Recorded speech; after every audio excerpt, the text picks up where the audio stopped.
Hello everyone, আসসালামু আলাইকুম। আজ আমরা নিয়ে আসলাম একটা মাছের ডিমের রেসিপি। তার জন্য আমি চুলায় একটা কড়াই বসালাম, তাতে পরিমাণ মতো তেল দিয়ে একটা মাছের লেজ দিয়ে ভালোভাবে ভেজে তুলে নিলাম। দিয়ে দিলাম রসুন কুচি, তারপর দিয়ে দিলাম আলু কুচি, দিয়ে আমি ভালোভাবে একটু ভেজে নেব। ভাজা হয়ে গেলে আমি দিয়ে দেবো তাতে মাছের ডিমগুলো দিয়ে আমি যেন একটু ঝুরে ঝুরে হয়ে আসে একটু ভেজে নেব। এই তো আমার মাছের ডিমটাও একটু ভাজা হয়ে গেছে। এখন তাতে আমি দিয়ে দেবো হচ্ছে পেঁয়াজ আর কাঁচামরিচ কুচি। এখন পেঁয়াজ কাঁচামরিচ কুচি দিয়েও আমি একটু নেড়ে চেড়ে ভালোভাবে ভেজে নেব। এই তো আমার এখন এগুলো একটু হালকা ভাজা হয়ে আসছে।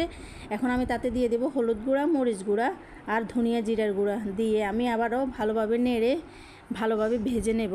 এই তো আমার ভাজা হয়ে গেছে। এখন আমি তাতে দিয়ে দেবো হচ্ছে টমেটো কুচি, কাঁচামরিচ কুচি আর পরিমাণ মতো লবণ দিয়ে আমি ভালোভাবে মিশিয়ে আবারও ভালোভাবে নেড়ে চেড়ে ভেজে নেব। এভাবে কার কার ভাজা মাছের ডিম খেতে ভালো লাগে একটু কমেন্ট করে জানাবেন।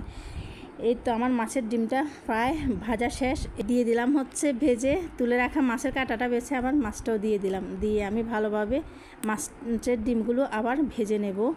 এই তো আমার মাছের ডিমটা ভাজা হয়ে গেছে। এভাবে নিত্য নতুন রেসিপি পেতে আমার পেজটা ফলো করে দেবেন আর লাইক কমেন্ট শেয়ার করবেন। আল্লাহ হাফেজ, আসসালামু আলাইকুম।